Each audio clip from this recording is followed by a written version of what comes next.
আপনি যখন পর্নোগ্রাফি দেখবেন একটু চিন্তা করবেন যে আল্লাহ তাআলা আপনাকে দেখতেছেন।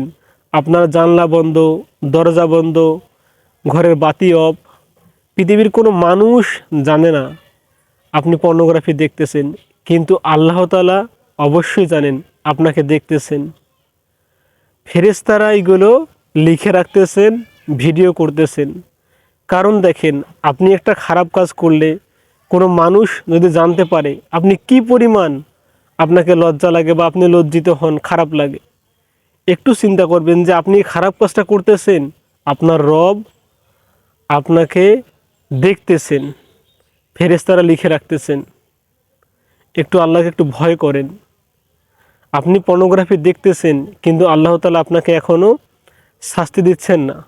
তিনি আপনাকে ভালোবাসেন। তার দিকে ফিরে আসেন ভাই, এগুলো দেখিয়েন না।